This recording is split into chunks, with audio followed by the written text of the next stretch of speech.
Carlos. Deu? É audível?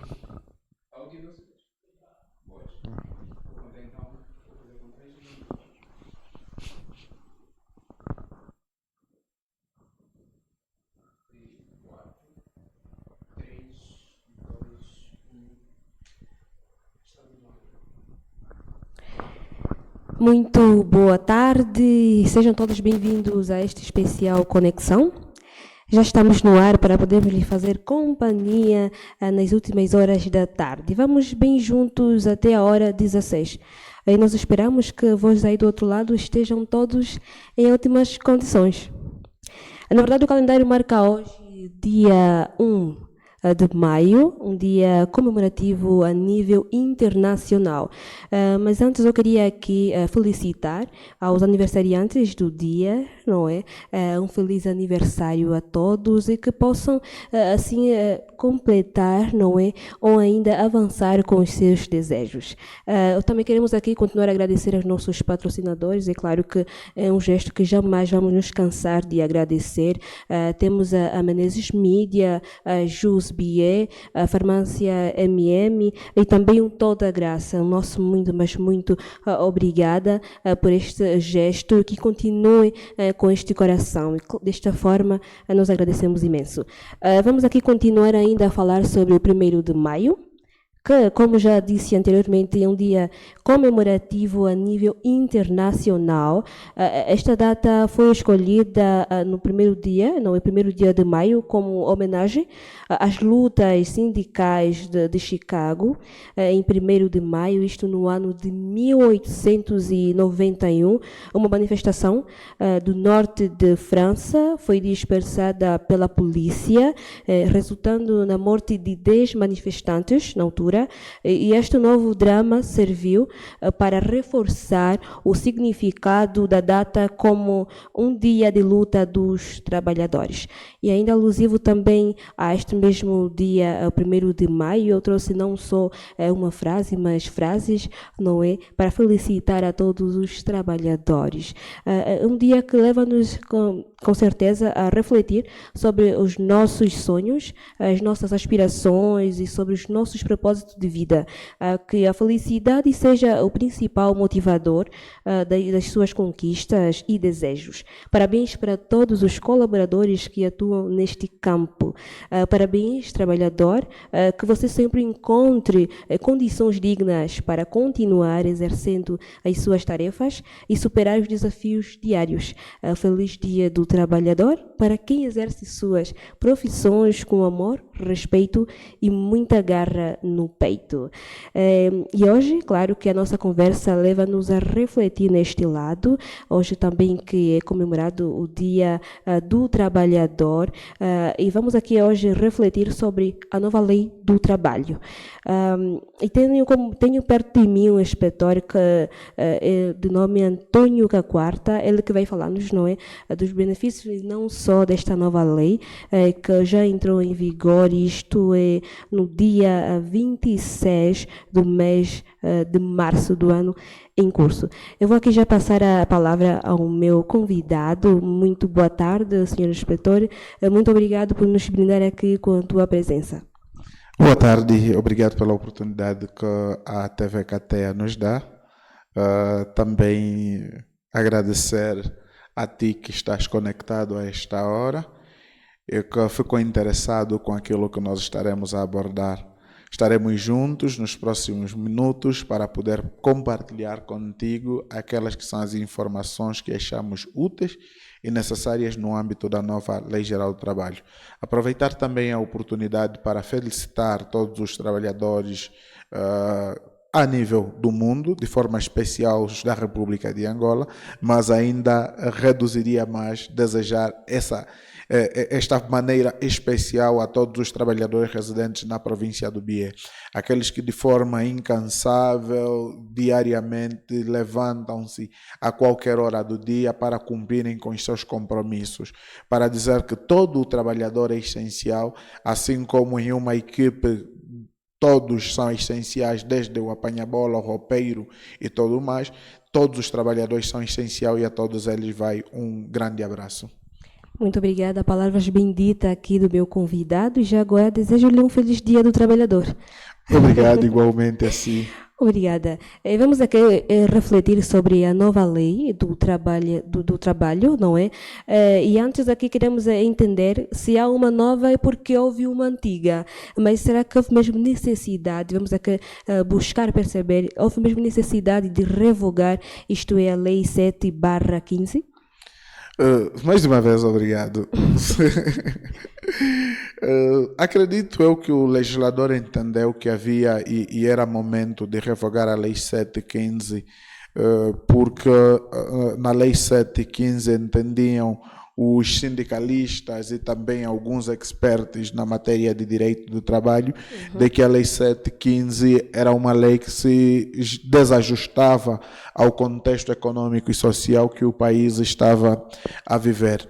Só para, em termos históricos, podermos recapitular um pouco, dizer que, apesar da Constituição da República de Angola de 1975 ter consagrado o direito ao trabalho como sendo um direito fundamental e ter colocado ele na Constituição, apenas em 1981 tinha sido aprovada a primeira Lei Geral do Trabalho. E esta Lei Geral do Trabalho, aprovada em 1981, era uma Lei Geral do Trabalho aprovada em um contexto cuja economia não era a economia que nós temos hoje, que é uma economia de mercado.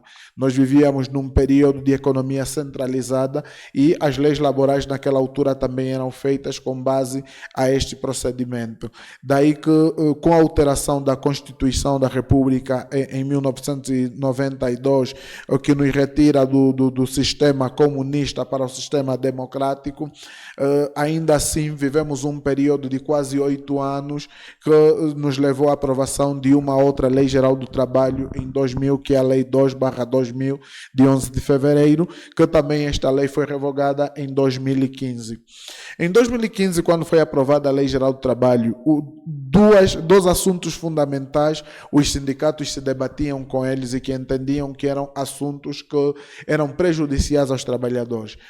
Era a primeira questão que era fundamental para os sindicatos, era a questão relacionada aos contratos de trabalho, que a regra de celebração dos contratos de trabalho nos termos da Lei 7/15 era a regra dos contratos de trabalho por tempo determinado, ou seja, as entidades empregadoras poderiam celebrar contratos por tempo determinado, cuja periodicidade era de 5 a 10 anos, 5 anos nas pequenas empresas, aliás, 5 anos nas grandes empresas e 10 anos nas pequenas empresas.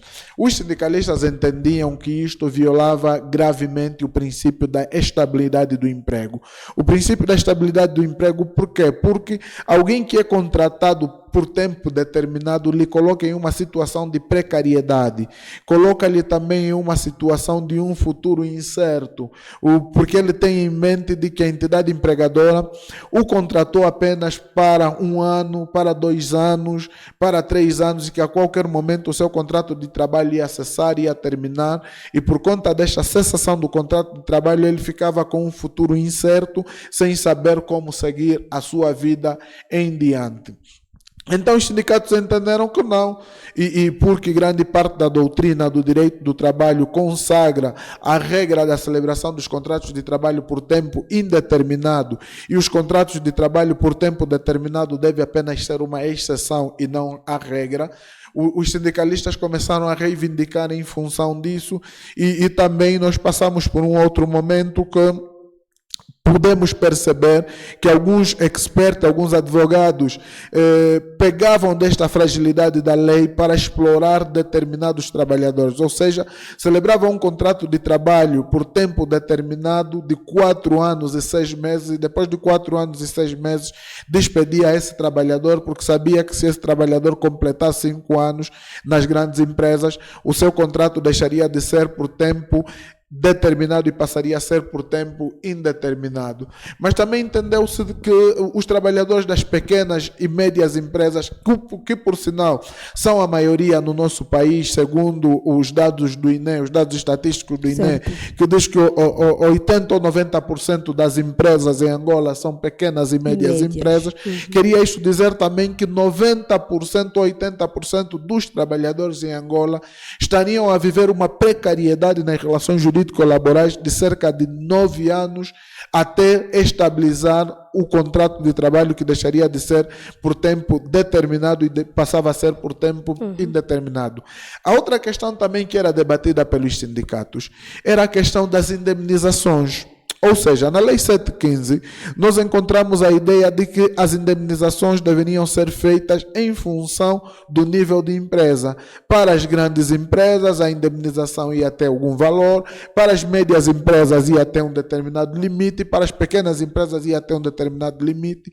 E a pergunta dos sindicatos era, mas o João trabalha, um exemplo, o João trabalha em uma grande empresa, é segurança, e ganha também o salário mínimo nacional. O Antônio trabalha em uma pequena empresa e também é segurança, ganha o salário mínimo nacional. Por que na altura da indemnização o João há de ganhar mais relativamente ao Antônio, porque o Antônio está numa pequena empresa e o João está numa grande empresa? Se os dois são seguranças, se os dois têm 8 horas de trabalho, se os dois cumprem com os seus deveres, não é justo que apenas no momento da indemnização então se consagre esta diferenciação.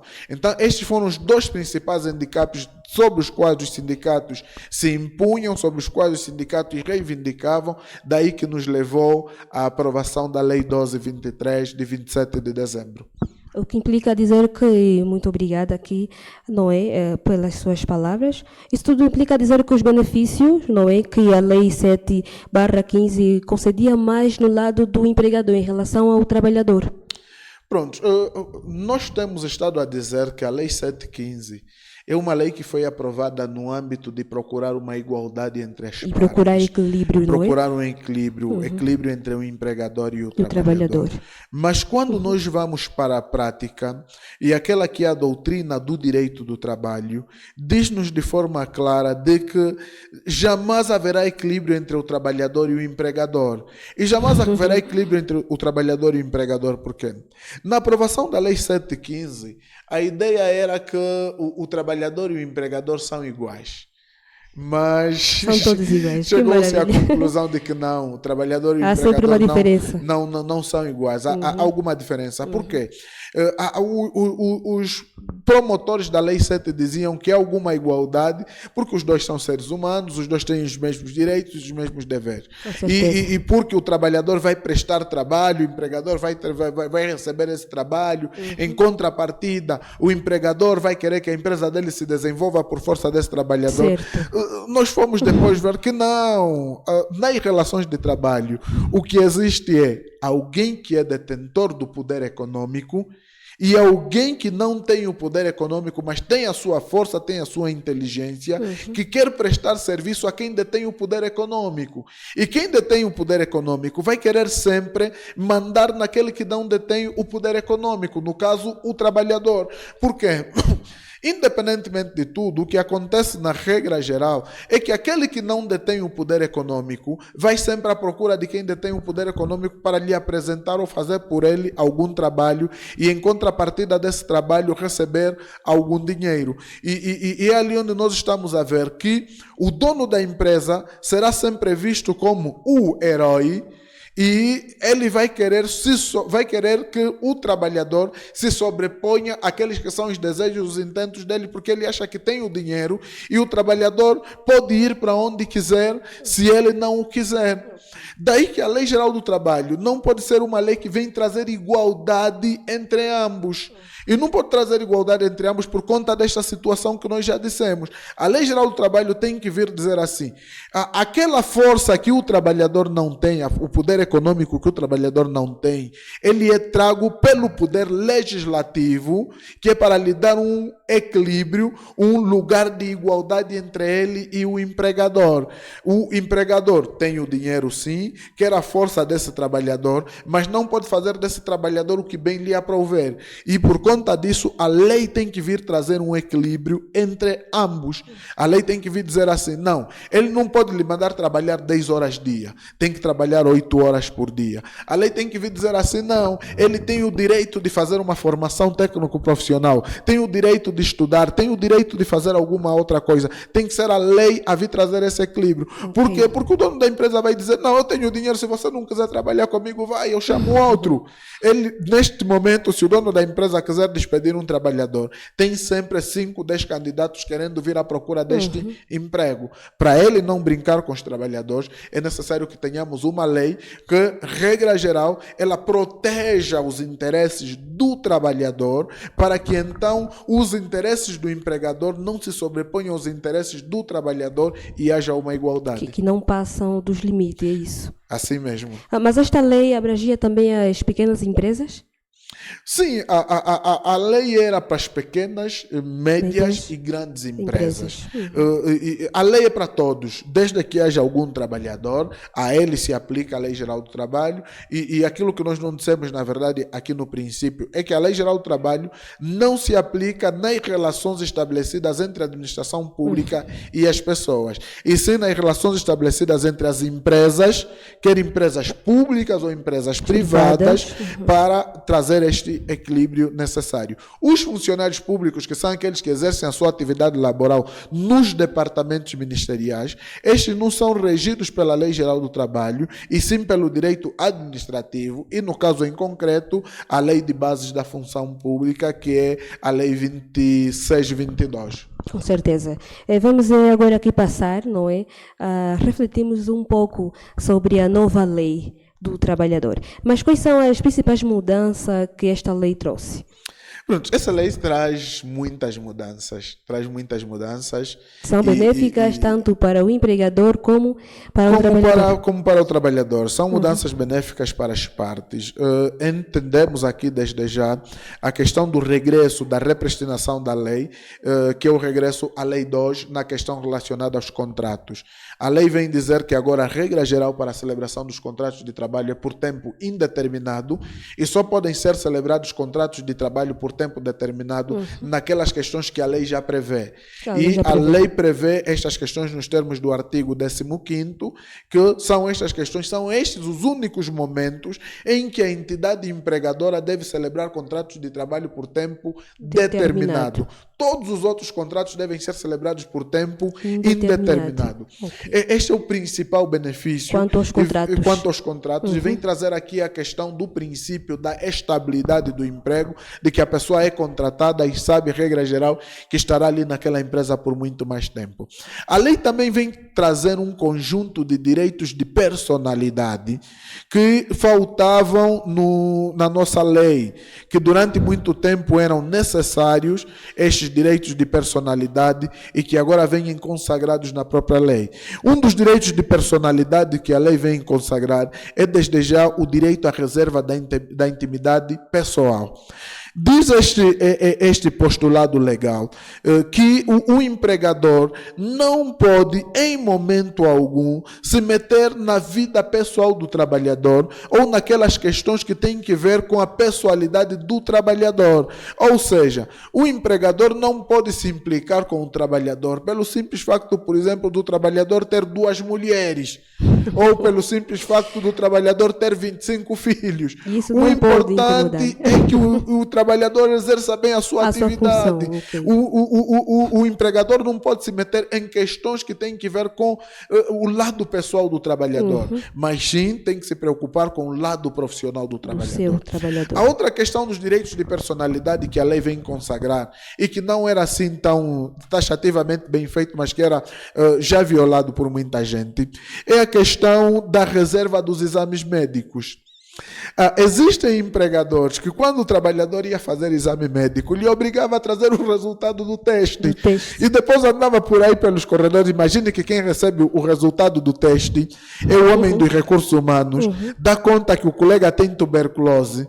No dia seguinte, todo o serviço fica a discriminar o trabalhador. Então, a lei vem dizer que os exames médicos, a entidade empregadora não pode obrigar que o trabalhador traga os resultados dos exames médicos. Ok. A entidade empregadora só tem que solicitar que o trabalhador traga uma guia médica que diz se o mesmo está apto ou não apto para o exercício da atividade laboral. Ok. Só isto. Todo o exame médico a que o trabalhador for submetido é do trabalhador com o médico. Não tem nada a ver com o empregador. O que o empregador precisa saber é apenas se o trabalhador está apto ou não apto para o exercício da atividade laboral. O outro direito de personalidade que a lei vem consagrar e que muitas empresas anteriormente violavam é o direito, agora não me vem em mente, mas eu gostava só de fazer uma consulta legal nos termos do artigo.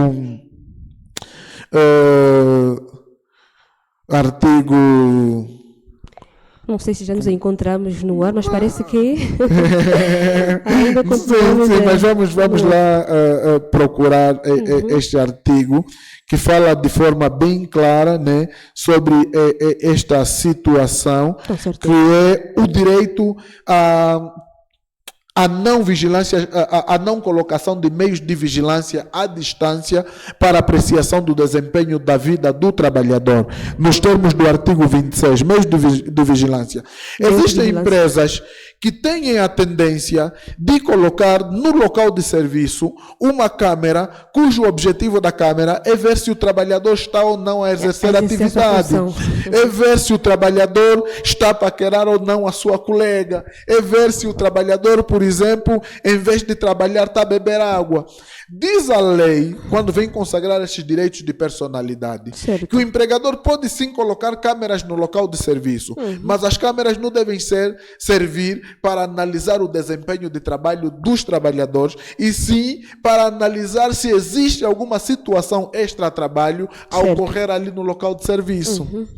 E em tempos nós demos uma formação relativamente a isso. Alguém perguntou-nos o seguinte: se o empregador descobrir, por exemplo, que o trabalhador e a sua colega têm estado em atos amorosos no local de serviço por intermédio da câmara de videovigilância e por conta disso o empregador decidir instaurar um processo disciplinar que culmina com o despedimento, esse processo disciplinar é justo ou não é justo?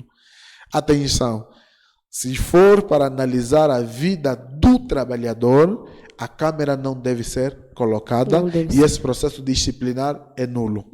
Não tem pernas para andar. Mas se for para analisar os clientes, o desempenho dos clientes ou os produtos, aí sim deve o empregador colocar câmeras ou materiais de videovigilância. E neste caso, já me boleando, não é neste exemplo, em situações de assédio sexual. Como é que se vai sentir a nova lei? A nova Lei Geral do Trabalho também vem trazer a questão relacionada ao assédio. Vem trazer a questão relacionada ao assédio ainda nos direitos de personalidade. Nos direitos de personalidade ele vem falar sobre a integridade física e moral.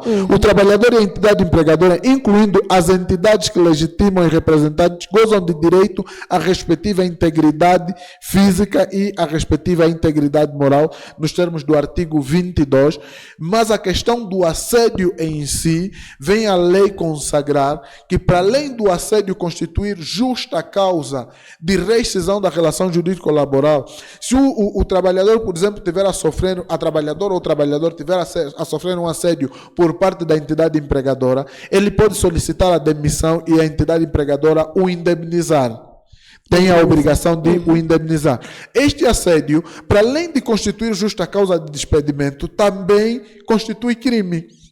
Se nós formos nos termos do direito penal, nós vamos encontrar que o assédio é crime e dá uma determinada penalidade.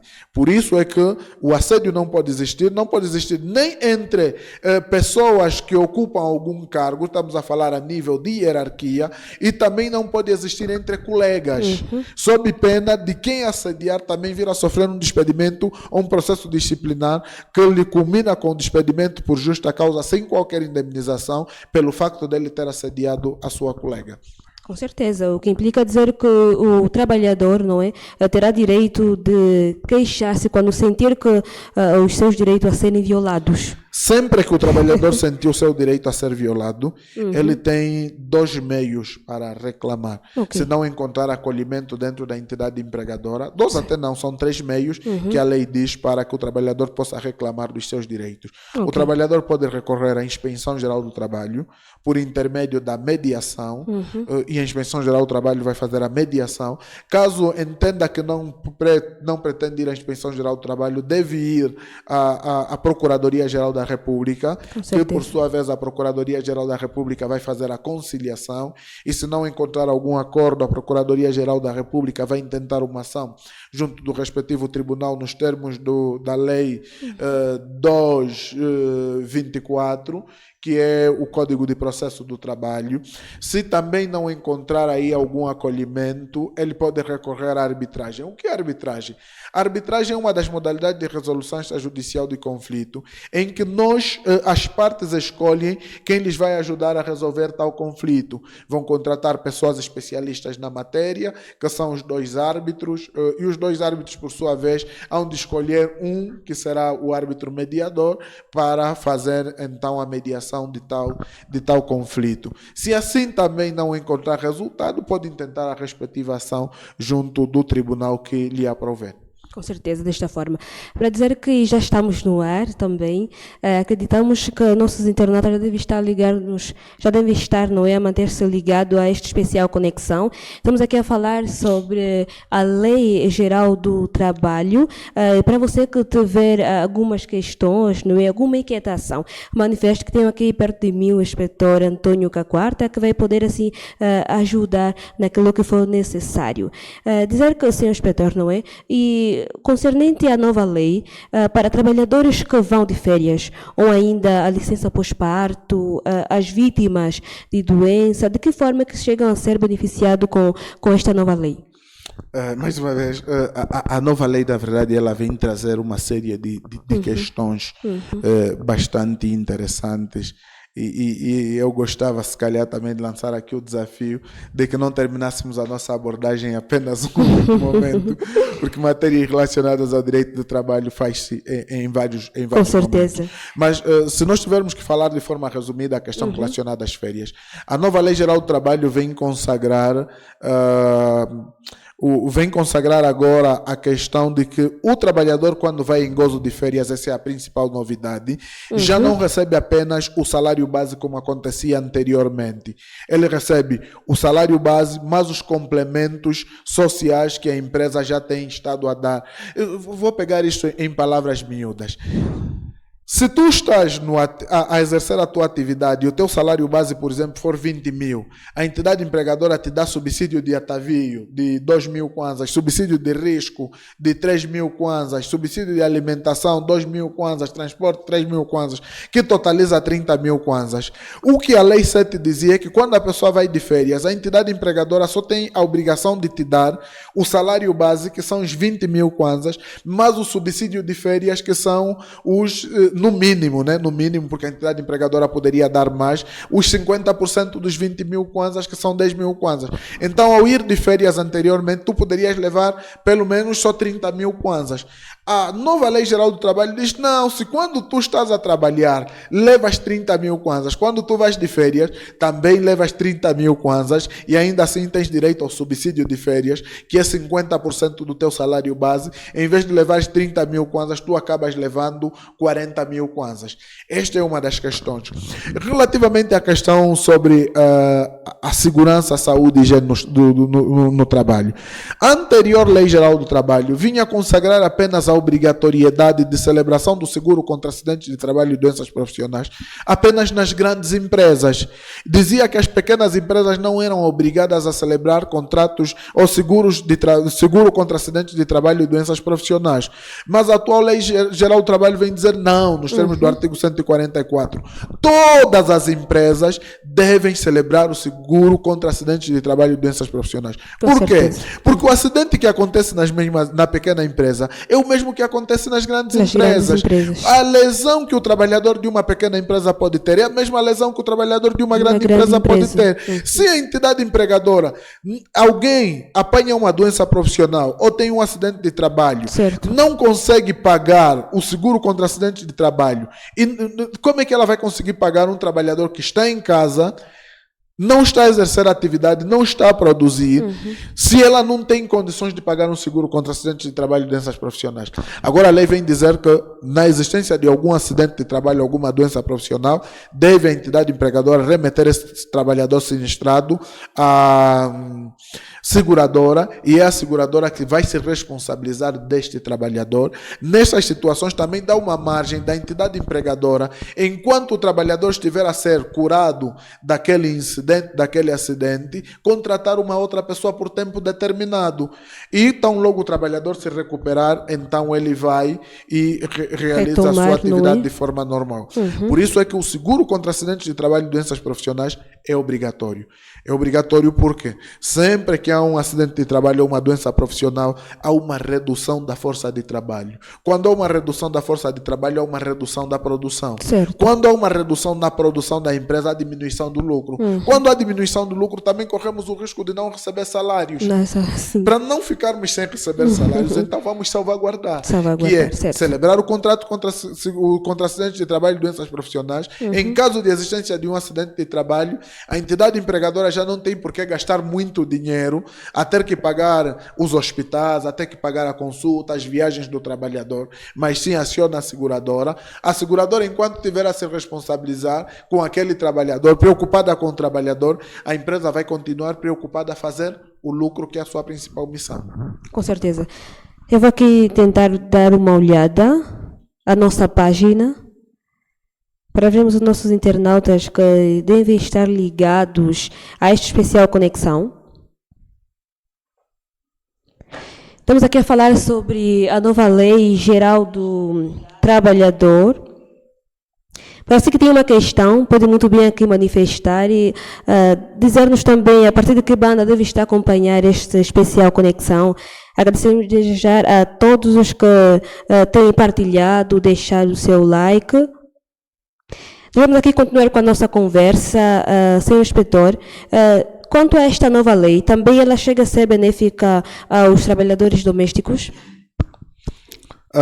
Esta lei também chega a ser benéfica aos trabalhadores domésticos, porque independentemente de nós termos o decreto 155/16 de 9 de agosto, que é a lei que fala sobre o trabalho doméstico, o decreto presidencial 155 também remete grande parte das questões à Lei Geral do Trabalho.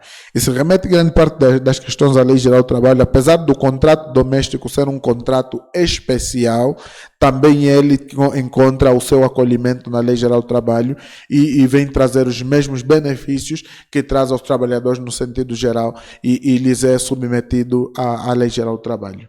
Ok, muito obrigada. O senhor inspetor aqui frisou sobre alguns itens, não é, que leva consigo essa nova lei do trabalho, que é concernente aos contratos, que é agora por tempo indeterminado, certo? Certo. Mas quanto aos trabalhadores que encontram-se dentro do contrato segundo o regime da Lei 7/15, o que poderão fazer ou como poderão ser atualizados para estarem submetidos a esta nova lei?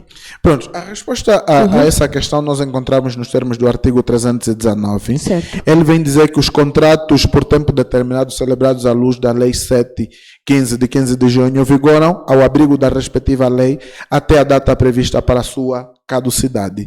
E diz o número 2 que se a data da caducidade do contrato as partes o pretenderem renovar, o contrato considera-se renovado nos termos da presente lei.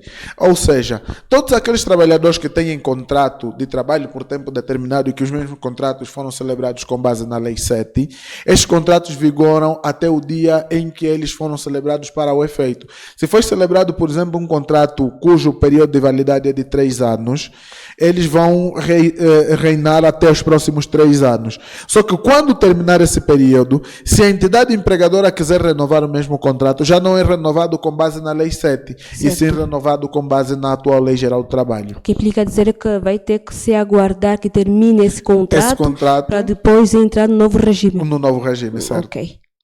E quanto aquelas empresas, nesse caso, não é? Aquelas que, o que pode acontecer àquelas empresas que não acatarem, nesse caso, o regime dessa nova lei? Que, na verdade, já entrou em vigor isto no dia 26 do mês de março. Pronto, a lei já está em vigor, né? E no direito há um princípio que diz que o desconhecimento da norma não inibe a aplicação da sanção. O incumprimento da Lei Geral do Trabalho leva a sanções por parte da entidade empregadora. Daí que a entidade empregadora deve cumprir. Nós temos, a nível da República de Angola, um órgão de fiscalização do cumprimento da legislação laboral, que é a Inspeção Geral do Trabalho. A Inspeção Geral do Trabalho continua a realizar as suas ações inspetivas dentro das suas atividades normais, e as suas ações inspetivas visam realmente ver se a entidade empregadora está ou não a cumprir com aquilo que vem previsto na lei.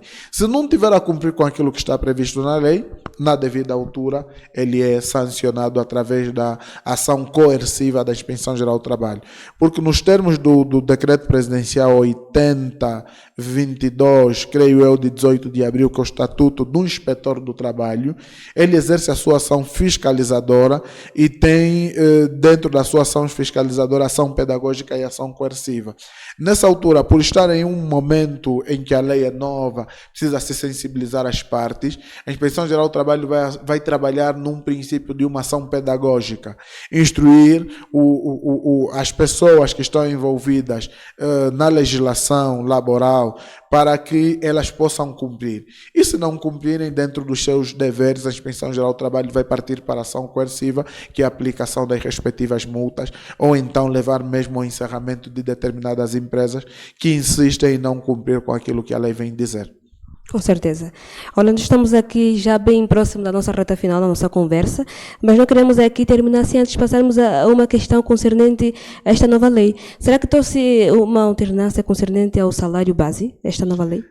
Não, a lei, o que a lei vem consagrar é que a República de Angola adota uma das 3 modalidades de salário, que é, a lei vem consagrar 3 modalidades de salário, que é o salário por grandes agrupamentos econômicos, o salário mínimo nacional único garantido, ou o salário por regiões do país, por regiões geográficas. Nesse caso. E depois a lei vem dizer que tanto uma ou outra modalidade, ela é aprovada por intermédio de um decreto presidencial, e que o mesmo decreto presidencial vai ser atualizado de forma periódica. Atualmente nós temos em Angola estado a adotar 2 modalidades de salário, que é o salário por grandes agrupamentos econômicos. Quando falamos por grandes agrupamentos econômicos, estamos a dizer que a lei vem aprovar a salário em função do local em que a tua empresa é enquadrada. Ela vem aprovar o salário, por exemplo, para empresas que exercem atividade do ramo do comércio, vem aprovar o salário para empresas que exercem atividades agrícolas, e vem aprovar o salário para empresas que exercem atividade de prestação de serviço. É nesta modalidade que a lei vem consagrar o salário por grandes agrupamentos econômicos. O salário mínimo nacional único garantido é quando a lei vem dizer que o salário mínimo para o país é de X. Abaixo desse salário, nenhuma entidade empregadora pode pagar. Ou então ela pode adotar o salário por regiões geográficas, quer dizer assim, a região norte, o salário mínimo nacional é X, a região sul é X, a região Y é X, para garantir que as empresas que se encontram em cada uma das regiões possam, dentro do seu equilíbrio financeiro, dentro dos seus níveis de faturamento, possam então exercer a sua atividade e pagar esse salário, que é o salário mínimo nacional garantido ou aceite para aquele setor ou para aquela região.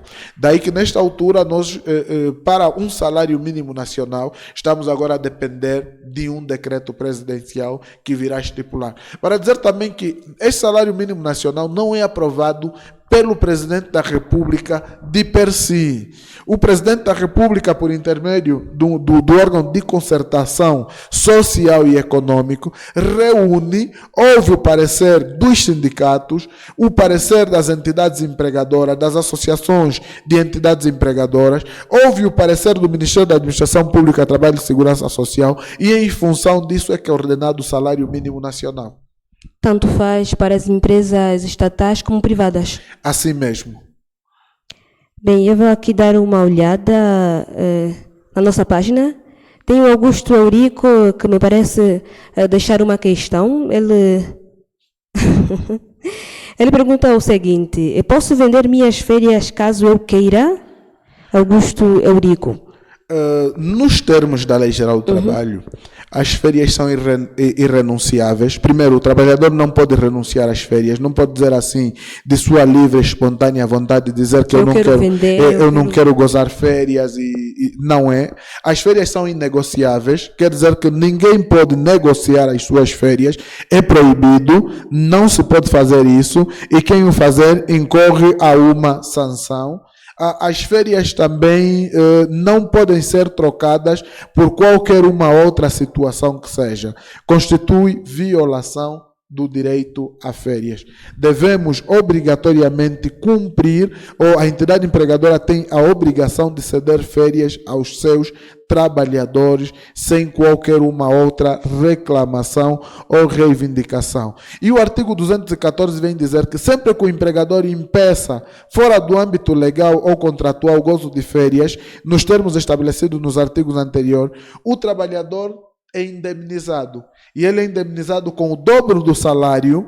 Ainda assim, independentemente de ser indemnizado com o dobro do salário, o empregador tem o direito de lhe dar ou autorizar este trabalhador a gozar as suas férias no período em que ele as deveria ter gozado e não as gozou. Então, o direito a férias é um direito inegociável. É proibido negociar qualquer que seja as tuas férias. Por quê? Porque as férias têm um propósito. Qual é o propósito das férias? O propósito das férias é fazer com que o trabalhador recupere as energias perdidas durante um determinado período e permita fazer com que ele venha com maior energia. Quando o trabalhador vai para casa descansar, isso também faz com que ele, ao retornar ao trabalho, retorne com mais ânimo e acaba produzindo mais. E por outra, as férias, no período relativo às férias, o trabalhador não pode exercer qualquer uma outra atividade em uma outra empresa ou qualquer uma outra atividade remunerada, salvo se for atividade mesmo dele próprio. Sim. Se um empregador encontrar, por exemplo, o trabalhador que pediu férias a trabalhar em uma outra empresa, considera aquele trabalhador despedido por justa causa. Tem-se aqueles trabalhadores que também são contratados? E as férias está por 22 dias, pois não? Ou ainda há uma atualização? Nós temos nos contratos, a regra geral, as férias são 22 dias úteis. 22 dias úteis. Mas tem aquelas situações em que o trabalhador, esta é a única exceção que a lei dá, o trabalhador é contratado por tempo determinado, certo, cujo período de validade do contrato não passa de 1 ano. Diz aí a entidade, diz aí a lei, que o trabalhador tem direito a 2 dias de férias por cada mês trabalhado durante este período, e essas férias, se o contrato terminado 1 ano cessar, a entidade empregadora não puder renovar, estas férias automaticamente a entidade empregadora deverá pagar ao trabalhador. Mas se esse contrato se renovar, o trabalhador deve gozar das férias. Com certeza. Eu penso que já não temos mais atualizações a partir da nossa página, mas eu devo aqui agradecer assim que se manteve do outro lado, pois embora que entramos no ar já dentro do meio da nossa conversa, mas foi assim. Para você que não pôde acompanhar logo no princípio, vai poder acompanhar assim que tiver esta oportunidade, porque nós já estamos aqui na nossa reta final da nossa conversa. Isto foi alusivo ao 1º de maio. Eu vejo aqui também Teófilo Menezes a reagir, não é? Deixando também uma mensagem. Ele escreve o seguinte: existem empresas que proíbem o uso de meios tecnológicos. A lei permite? Nesse caso, ele quer se basear na nova lei. Sim, quando nós falamos de meios tecnológicos, são aquelas empresas que proíbem os trabalhadores de usar, se calhar, os seus telemóveis ou algum outro meio eletrônico. Atenção, que é permitido durante o exercício da atividade laboral que a entidade empregadora proíba aos seus trabalhadores do uso do telemóvel para questões pessoais. Por quê? Porque o uso do telemóvel pode levar o trabalhador a cometer erros. E em função disso, a entidade empregadora pode estabelecer dentro do seu regulamento interno a proibição do uso de tais equipamentos, podendo o trabalhador os usar apenas tão logo sair do local de serviço. Quer dizer, proibido em questões mesmo desnecessárias, nesse caso. Em questões de extrema necessidade, é proibido usar, que é para não levar o trabalhador a ter que cometer alguns erros. Vamos supor, por exemplo, que o trabalhador exerça atividade em uma unidade hospitalar. E enquanto estiver a atender o paciente, se ele, em vez de atender o paciente, estiver a usar o telemóvel em contato nas suas redes sociais, pode levar à morte deste paciente. Com certeza. Então a entidade empregadora pode colocar dentro do seu regulamento interno a proibição de tais equipamentos. Com certeza. Muito obrigado aqui, nosso inspetor Augusto Caquarta, por estas palavras e também esclarecimento concernente à nova Lei Geral do Trabalho. Foi este, então, o nosso momento de conversa. Eu peço que já está no momento e não só, devo aqui agradecer mais uma vez pela presença do inspetor Augusto Caquarta, por ter nos brindado com estas palavras e não só esclarecimento concernente à nova lei. E para quem deixas os teus abraços? Parece que o inspetor não esperava por esta. Esta pegou-me de surpresa. Com certeza. Nunca mais fui para um programa onde me pedem abraços, onde pedem para deixar alguns abraços. Vai deixar aqui os abraços. Mas pronto, a família restrita, a família ampla. Poderia aqui deixar abraços para a minha amada esposa, aos meus amados filhos também, e a todos aqueles que estão conectados à TV Cateia. Gostava de deixar o meu desafio às entidades empregadoras, aos empresários da província do Bié, no sentido de que é bom publicitar o seu negócio. E publicitar o seu negócio, nós devemos começar por fazê-lo a nível local e depois, se calhar, a nível mais amplo. Em vez de usarmos esta garrafa de água sem rótulo, se o proprietário da empresa puder pagar o direito de publicidade e ser publicitada aqui a sua marca, com certeza que ele há de vender mais. Com certeza. Quando nós publicitamos a nossa marca, nós temos a tendência de ter mais clientes. Então apoie, faça publicidade e ganhe dinheiro fazendo dinheiro. Estas são aqui um apelo do nosso inspetor. Muito obrigada mais uma vez, eu devo agradecer. Espero que vocês aí em casa pegaram, não é, o apelo, que é muito importante desta forma, ajudarmos, não é? O país cresce. Com certeza que também é algo benéfico não só para o país, mas também para o mundo. E foi este o apelo do nosso inspetor Augusto Caquarta. Muito obrigada. Assim que se manteve conectado do outro lado, assim que deixou seu comentário, que partilhou também. Este foi o nosso especial, 1º de maio, alusivo ao Dia do Trabalhador. Mais uma vez, feliz Dia do Trabalhador a todo aquele que exerce a sua profissão com muita paixão. E vamos nos despedir desta forma. Até lá, eu volto aqui para o domingo, com certeza. Para a semana temos mais uma conexão. Até lá e não se esqueçam de permanecerem sempre conectados.